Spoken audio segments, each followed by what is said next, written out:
ಮುಖ್ಯಮಂತ್ರಿ ಸಿದ್ದರಾಮಯ್ಯ ಮುಂದಿನ ಆರ್ಥಿಕ ವರ್ಷದ ಬಜೆಟ್ ಮಂಡಿಸೋದಕ್ಕೆ ಕ್ಷಣಗಣನೆ ಶುರುವಾಗಿದೆ. ನಿರೀಕ್ಷೆಗಳ ಬಗ್ಗೆ ನಾವು ಮಾತನಾಡ್ತಾ ಇದ್ವಿ. ಈಗ ನಮ್ಮ ಜೊತೆಗೆ ಅತಿಥಿಗಳು ಜಾಯಿನ್ ಆಗಿದ್ದಾರೆ. ಮೊದಲನೇದಾಗಿ ಕಾಂಗ್ರೆಸ್ನ ಕಡೆಯಿಂದ ನಮ್ಮ ಜೊತೆಗಿರೋದು ಅನಿಲ್ ತಡಕಲ್ ಅವರು. ಅನಿಲ್ ಅವರೇ ನಮಸ್ತೆ, ಕಾರ್ಯಕ್ರಮಕ್ಕೆ ಸ್ವಾಗತ. ಬಿಜೆಪಿಯಿಂದ ರವಿಕುಮಾರ್ ಅವರಿದ್ದಾರೆ, ವಿಧಾನ ಪರಿಷತ್ ಸದಸ್ಯರು. ರವಿಕುಮಾರ್ ಅವರೇ ನಮಸ್ಕಾರ. ಜೆಡಿಎಸ್ ನಿಂದ ಅಶ್ವಿನ್ ಇದ್ದಾರೆ. ಅಶ್ವಿನ್ ನಮಸ್ತೆ. ಇನ್ನು ಆರ್ಥಿಕ ತಜ್ಞ ಮುರಳೀಧರ್ ಅವರು ಕೂಡ ನಮ್ಮ ಜೊತೆಗಿದ್ದಾರೆ. ಸರ್ ನಮಸ್ಕಾರ. ಇನ್ನು ಕೃಷಿ ಬೆಲೆ ಆಯೋಗದ ಮಾಜಿ ಅಧ್ಯಕ್ಷರು ಡಾಕ್ಟರ್ ಪ್ರಕಾಶ್ ಕಮರಡಿ ಕೂಡ ಜಾಯ್ನ್ ಆದರು. ಸರ್ ನಮಸ್ತೆ. ನಮಸ್ತೆ. ನಾನು ಅನಿಲ್ ಅವರಿಂದ ಶುರು ಮಾಡ್ತೀನಿ. ಅನಿಲ್ ಅವರೇ, ವರ್ಷದಿಂದ ವರ್ಷಕ್ಕೆ ರೆವಿನ್ಯೂ ಎಕ್ಸ್ಪೆಂಡಿಚರ್ ಜಾಸ್ತಿ ಆಗ್ತಾ ಇದೆ, ಸಾಲದ ಪ್ರಮಾಣ ಜಾಸ್ತಿ ಆಗ್ತಾ ಇದೆ. ಸಾಲ ತೀರಿಸೋದಕ್ಕೆ ಅಂತಾನೆ 26,000 ಕೋಟಿ ರೂಪಾಯಿ ವರ್ಷಕ್ಕೆ ಎತ್ತಿಡಬೇಕು. ವಾಸ್ತವ ಘೋರವಾಗಿದೆ. ಈ ಹಂತದಲ್ಲಿ ಏನು ಮಾಡ್ತಾರೆ ನಿಮ್ಮ ಹೀರೋ? ನೋಡಿ, I think Shettre, if I'm not wrong, we are the only state in the entire country ಒಂದು ಸರಿಸುಮಾರು 58,000 to 60,000 ಕೋಟಿ DBT ಸ್ಕೀಮ್ಗಳನ್ನ ಮಾಡ್ತಿರುವಂಥದ್ದು. ಅದ್ರ ಜೊತೆಗೆ if you look at the historically the data says we are always been the biggest choice of investors. We are the number 1, number 2 ಒಳಗಡೆನೇ ಇದ್ದೀವಿ. ಇನ್ನೊಂದು ಮೂರನೇ ಬಂದ್ಬಿಟ್ಟು today if you look at the GDP that the state is contributing, ನಮ್ಮ ರಾಜ್ಯ ಏನು contribute ಮಾಡ್ತಾ ಇದೆ ಅದು ಬಂದ್ಬಿಟ್ಟು ಸರಿಸುಮಾರು 28 to 30 ಲಕ್ಷ ಕೋಟಿ. ಸೊ ಈ ಥರದ್ದೊಂದು ಪರಿಸ್ಥಿತಿ ಒಳಗಡೆ a beautiful welfare schemes which has direct benefit to the people, at the same time infrastructure development, at the same time there is a revenue receipts which can be expected by the global investors. So there is undoubtedly the state is in good shape, but where we have a problem ಅಂತಂದರೆ ನಮ್ಮ ಒಂದು ಇಷ್ಟು ದೊಡ್ಡ contribution ಇದ್ರೂ ಸಹ ನಾವು 100 ರೂಪಾಯಿ contribute ಮಾಡಿದ್ರೆ 13 ರಿಂದ 14 ರೂಪಾಯಿ ನಮಗೆ ಕೇಂದ್ರದಿಂದ ಬರುವಂಥ ಪರಿಸ್ಥಿತಿಯಲ್ಲಿ ನಾವು ಇದೀವಿ ಇವತ್ತು. So what we are expecting is ಈ ಸರಿ 16-17 ಮೀಟಿಂಗಲ್ಲಿ we are going to keep the proposal from the state because it was being continuously, ಅದು 6 ವರ್ಷಕ್ಕೊಂದ್ಸರಿನೋ 5 ವರ್ಷಕ್ಕೊಂದ್ಸರಿ, ಕರೆಕ್ಟ್ ಅಲ್ವಾ ಸರ್? 6 ವರ್ಷಕ್ಕೊಂದ್ಸರಿ ನಡೀತದೆ if I am not wrong. ಯಾವಾಗ ನಮ್ಮ ಮೀಟಿಂಗ್ ನಡೆದಾಗ BJP ಮತ್ತು JDS ಸರ್ಕಾರ ಇದ್ದಂಥ ಸಂದರ್ಭದಲ್ಲಿ ಈ ಥರದೊಂದು ಕೆಲಸವನ್ನು ಮಾಡೋದಕ್ಕೆ ಅವ್ರು ವಿಫಲರಾದರು. ಆಲ್ರೆಡಿ ಸಿದ್ದರಾಮಯ್ಯ ಸಾಹೇಬ್ರು ಇದ್ರ ಬಗ್ಗೆ ಭಾಳಷ್ಟು ಬಗ್ಗೆ ಚರ್ಚೆನೂ ಮಾಡಿದ್ದಾರೆ, ಎಕ್ಸ್ಪರ್ಟ್ಸ್ಗಳ ಹತ್ರನೂ ಚರ್ಚೆ ಮಾಡಿದ್ದಾರೆ. ಜೊತೆಗೆ we are going to put a pressure on the central government along with all MPs including BJP, Congress and JDS. ಎಲ್ಲ MPಗಳನ್ನ ಕರ್ಕೊಂಡೋಗಿ, ಎಲ್ಲ MLAಗಳನ್ನ ಕರ್ಕೊಂಡೋಗಿ ಈ ಸರಿ ನಮಗೆ ಏನು ಮ್ಯಾಕ್ಸಿಮಮ್ ಏಡನ್ನು, ಜೊತೆಗೆ ನಮಗೆ ಬರಬೇಕಾದಂಥ ಪಾಲನ್ನು, ಏಡ್ ಜೊತೆಗೆ ಪಾಲನ್ನು ಕೇಳುವಂಥ ಕೆಲಸವನ್ನು ಮಾಡೋದಕ್ಕೆಲ್ಲ ಪ್ರಯತ್ನ ಮಾಡ್ತೀವಿ. ಈಗ ಅನಿಲ್ ಅವರೇ 16th ಫಿನಾನ್ಸ್ ಕಮಿಷನ್ ಅಲ್ಲಿ 15th ಫಿನಾನ್ಸ್ ಕಮಿಷನ್ ಅಲ್ಲಿ 3.65% ಇತ್ತು ನಮ್ಮದು ಶೇರು, ಕರ್ನಾಟಕದ ಶೇರು.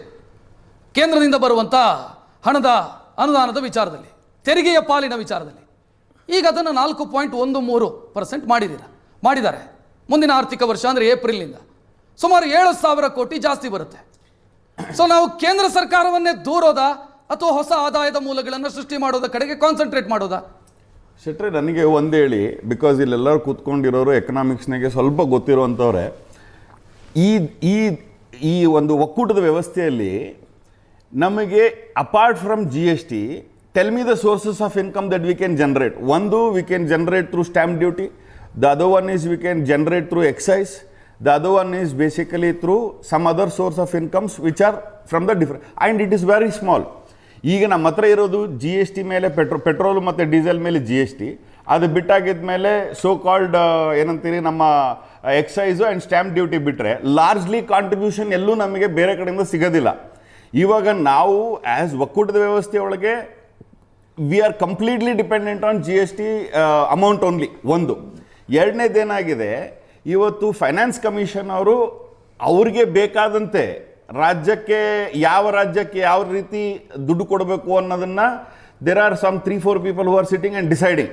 ಸೊ ಅದನ್ನ ಇವ್ರೇನು ಹೇಳ್ತಾರೆ, it's an independent constituted body which doesn't have any dependency. 16th finance commission ಸರಣಿ ಮೀಟಿಂಗ್ಗಳನ್ನು ಮಾಡಿ ರಾಜ್ಯಕ್ಕೆ ಬಂದು ಅವಲೋಕನ ಮಾಡಿ ಅಧ್ಯಯನ ಮಾಡಿ ರಾಜ್ಯದ ಅಭಿಪ್ರಾಯವನ್ನು ಪಡೆದು ಅನಂತರ ಈ ರೆಕಮೆಂಡೇಶನ್ ಕೊಡೋದು. ಸರ್ ಅಲ್ಲ, I tell you there are about, if I am not wrong, ಸಾಹೇಬ್ರು ಹೇಳಬೇಕು, 9 ರಿಂದ 10 ಪ್ಯಾರಾಮೀಟರ್ಗಳಿದೆ. It could be forest, population, revenue, ಈ ಥರದ್ದೆಲ್ಲ. There are about 9 or 10 strong parameters on which be basically tell ಈ ಒಂದು ಮಾನದಂಡಗಳ ಮೇಲೆ ನಾವು ಈ ರಾಜ್ಯಗಳಿಗೆ ಇಷ್ಟ ಅಂತ ಕೊಡ್ತೀವಿ ಅಂತ. ಸರ್ ನಾವು ಹೇಳ್ತಿರೋದು, ನಮಗೆ ಸೆಸ್ಸಲ್ಲಿ ದುಡ್ಡು ಬರ್ತಾ ಇಲ್ಲ, V are not getting in surcharge, ನಮಗೆ ದುಡ್ಡು ಬರ್ತಾ ಇಲ್ಲ, ಸ್ಪೆಷಲ್ ಏಡ್ಸ್ಗಳಲ್ಲಿ ದುಡ್ಡು ಬರ್ತಾ ಇಲ್ಲ, ಅದ್ರ ಜೊತೆಗೆ ನಮಗೆ ಬರಬೇಕಾದಂಥ ರೆಗ್ಯುಲರ್ ದುಡ್ಡು ಏನಿದೆಯಲ್ಲ ಅದು ಸರಿಯಾಗಿ ಸರಿಯಾಗಿ ಬರ್ತಾ ಇಲ್ಲ. ಇಲ್ಲಿ ಏನಾಗುತ್ತೆ, ವೆರಿ ಇಂಪಾರ್ಟೆಂಟ್ ಏನಂದ್ರೆ, ನಮಗೆ ಟೈಮ್ ಸರಿಯಾಗಿ ಬರ್ದಿದ್ದಂಥ ಸಂದರ್ಭದಲ್ಲಿ interest May go high and payments will get delayed. So ಈ ಥರದ್ದೆಲ್ಲ ಆಗ್ತಾ ಇರಬೇಕಾದ್ರೆ ರಾಜ್ಯಗಳು ಮುಂದಿನ ದಿನಗಳಲ್ಲಿ ಯಾವ ರೀತಿ ನಾನು ಹೇಳ್ತಿರೋದು, ನಾವು ಒಕ್ಕೂಟದ ವ್ಯವಸ್ಥೆಯೊಳಗೆ ಇದ್ದಾಗ ಎಲ್ಲರನ್ನೂ ಸರಿಯಾಗಿ ನೋಡ್ಕೊಳ್ಬೇಕು ಅನ್ನೋದು ಅಷ್ಟೇ ನಮ್ಮ ಅಭಿಪ್ರಾಯ. ಬಿಟ್ರೆ ಇವತ್ತೇನೋ ಕೂತ್ಕೊಂಡು ನಾವು ಚರ್ಚೆ ಮಾಡಿ ನಾಳೆ ಹೋಗ್ಬಿಡ್ತೀವಲ್ಲ, ಕನ್ಸಿಸ್ಟೆಂಟ್ ಆಗಿ ಫೈಟ್ ಮಾಡಿ ಇದನ್ನ ರಾಜ್ಯಕ್ಕೆ ದುಡ್ಡು ಯಾವ ರೀತಿ ತರಬೇಕು ಅಂತ ತಾವು ಸಹ ತಮ್ಮ ಮಾಧ್ಯಮಗಳಲ್ಲೇ ತೋರಿಸಿದಿರಿ. ಯಾವಾಗ ಸಿದ್ದರಾಮಯ್ಯ ಸಾಹೇಬರು ಅಧಿಕಾರಕ್ಕೆ ಬಂದ ಮೇಲೆ ನಾವೆಲ್ಲರೂ ಹೋಗಿ ಡೆಲ್ಲಿ ಕೂತ್ಕೊಂಡು ಪ್ರೊಟೆಸ್ಟ್ ಮಾಡಿದ್ವಿ. ಯಾಕೆ ಪ್ರೊಟೆಸ್ಟ್ ಮಾಡಿದ್ವಿ ಅಂದ್ರೆ, we are not getting our own contribution what we are making to from the state. ಇವತ್ತು ಏನಾಗಿದೆ ಪರಿಸ್ಥಿತಿ ಅಂತಂದ್ರೆ, ನಮ್ ದುಡ್ಡನ್ನ ನಾವೇ ಅಂಗಲಾಚಿ ಬೇಡ್ಕೊಳ್ಳುವಂತ ಪರಿಸ್ಥಿತಿ ಬಂದಿದ್ದೀವಿ. At the same time, I'll tell you, in spite of this is the kind of pressure that we are in, ಇಡೀ ದೇಶದಲ್ಲಿ ಸರಿಸುಮಾರು 60,000 ಕೋಟಿ DBT ಮಾಡಿರುವಂತ ರಾಜ್ಯ ಯಾವ್ದಾರಿದ್ರೆ ತೋರಿಸಿ ಒಂದು. ಅರ್ಥ ಆಯ್ತು. ನಾನು ರವಿಕುಮಾರ್ ಅವರ ಪ್ರತಿಕ್ರಿಯೆಯನ್ನು ಪಡೆಯುತ್ತೀನಿ. ರವಿಕುಮಾರ್ ಅವರೇ, ಅನಿಲ್ ಅವರು ಮಾತನಾಡಿದ್ದನ್ನು ಗಮನಿಸಿದ್ರಿ ನೀವು. 16th ಫಿನಾನ್ಸ್ ಕಮಿಷನ್ ಅಲ್ಲಿ ನೀವು ಜಾಸ್ತಿ ಮಾಡಿದ್ರಿ ಅಂತ ಹೇಳ್ತಾ ಇದ್ದೀರಿ, ಕರೆಕ್ಟ್. ಬಟ್ 14th ಫಿನಾನ್ಸ್ ಕಮಿಷನ್ಗೆ ಕಂಪೇರ್ ಮಾಡಿದರೆ 16th ಫಿನಾನ್ಸ್ ಕಮಿಷನ್ ಅಲ್ಲಿ ಕಡಿಮೆಯಾಗಿದೆ. 4.71 14th ಫಿನಾನ್ಸ್ ಕಮಿಷನ್ ಅಲ್ಲಿ ಕೇಂದ್ರದಿಂದ ಬರುವಂಥ ತೆರಿಗೆಯ ಪಾಲು. ಈಗ ಅದನ್ನು 4.13ಗೆ ಇಳಿಸಲಾಗಿದೆ. ನೀವು 15th ಕಂಪೇರ್ ಮಾಡೋದಲ್ಲ, 14th ಕಂಪೇರ್ ಮಾಡಬೇಕು. ಇದರ ಜೊತೆಗೆ ವಿವಿಧ ಯೋಜನೆಗಳ ಹಣದ ಮೊತ್ತವೂ ಕೂಡ ಕಡಿಮೆ ಆಗಿದೆ. 90-10 ಅಂತ ಫಾರ್ಮುಲಾ ಮಾಡಿದ್ದೀರಿ ನರೇಗಾದ ಹೆಸರನ್ನು ಚೇಂಜ್ ಮಾಡಿ 90-10 ಅಂತ. ಈ ರೀತಿ ರಾಜ್ಯ ಸರ್ಕಾರದ ಮೇಲೆ ಹೊರೆಗಳು ಬೀಳ್ತಾ ಇದೆ. ಮುಖ್ಯಮಂತ್ರಿ ಸಿದ್ದರಾಮಯ್ಯ ಬಜೆಟ್ನಲ್ಲಿ ಎಲ್ಲವನ್ನೂ ಕೊಡಬೇಕು ಅಂತ ಹೆಂಗೆ ಎಕ್ಸ್ಪೆಕ್ಟ್ ಮಾಡೋದಕ್ಕೆ ಸಾಧ್ಯ? ನೋಡಿ, ನಮ್ಮ ಅನಿಲ್ ಅವರು ಮಾತಾಡಿರೋದನ್ನು ನಾನು ಕೇಳಿದೆ.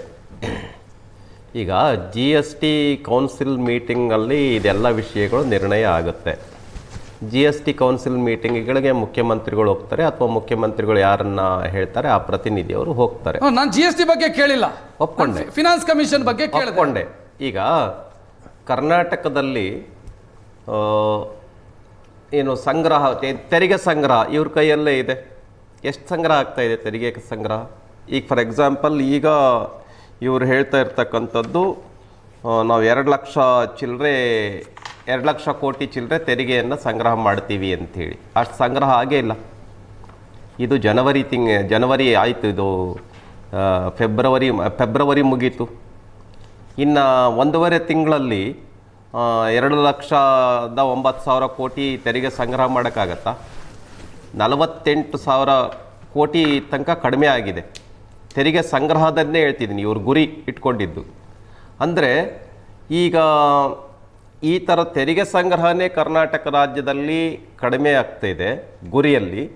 2ನೇದು ಸಾಲ ಮಾಡ್ತಾ ಇದ್ದಾರೆ, 3ನೇದು ಗ್ಯಾರಂಟಿಗಳನ್ನು ಕೊಡ್ತಾ ಇದ್ದಾರೆ. ಅಂದರೆ ಬದ್ಧತಾ ವೆಚ್ಚ ಹೆಚ್ಚಾಗ್ತಾ ಇದೆ. ಈ ಎಲ್ಲ ಹಿನ್ನೆಲೆಯಲ್ಲಿ ಕರ್ನಾಟಕದ ಬಜೆಟ್ ಇವತ್ತೇನು ಮಂಡನೆ ಮಾಡೋರಿದ್ದಾರೆ, ಯಾವ ರೀತಿ ಮಂಡನೆ ಮಾಡ್ತಾರೆ ಅಂತಕ್ಕಂಥದ್ದನ್ನು ಕಾದು ನೋಡಬೇಕಾಗಿದೆ. ಮತ್ತು ಮಾತೆತ್ತಿದ್ರೆ ಇವ್ರು ಒಂದೇ ಹೇಳ್ತಾರೆ, ಕೇಂದ್ರ ಸರ್ಕಾರ ನಮಗೆ ಕೊಡ್ತಾ ಇಲ್ಲ ಅಂತ. ನೋಡಿ, ಕಂಪ್ಯಾರಿಟಿವ್ಲಿ UPA ಗೌರ್ಮೆಂಟ್ಗೆ ಹೋಲಿಕೆ ಮಾಡಿದರೆ ಅಂಕಿಅಂಶಗಳನ್ನು ತೆಗೆದುಕೊಂಡು ನೋಡೋಣ, ಅದೇನು ಮುಕ್ತವಾಗಿದೆ, ತೆರೆದ ಪುಸ್ತಕದಲ್ಲಿ ಸಿಕ್ಕತ್ತೆ. ಹಾಗಾಗಿ ನಿಮ್ಮ ಸರ್ಕಾರ ಇರೋದಕ್ಕಿಂತ ನಮ್ಮ ಸರ್ಕಾರ ಈಗ ಏನಿದೆ, ಮೋದಿ ಸರ್ಕಾರ ಅಥವಾ NDA ಸರ್ಕಾರ ಹೆಚ್ಚು ಕೊಡ್ತಾ ಇದ್ದೀವಿ. ಅಮೌಂಟ್ ಅಲ್ಲಿ ಹೇಳ್ತೀರಿ ಹೆಚ್ಚು ಕೊಡ್ತೀರಿ ಅಂತ. ಹೌದು. ಪರ್ಸೆಂಟೇಜ್ಗೆ ಬಂದ್ರೆ ಕಮ್ಮಿ ಆಗುತ್ತೆ ಅದು.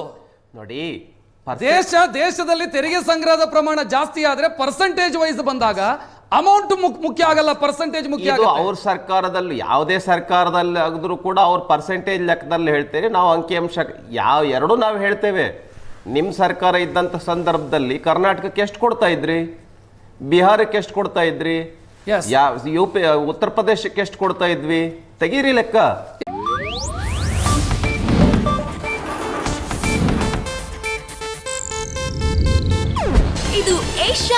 न्यूज नेटवर्क प्रस्तुति।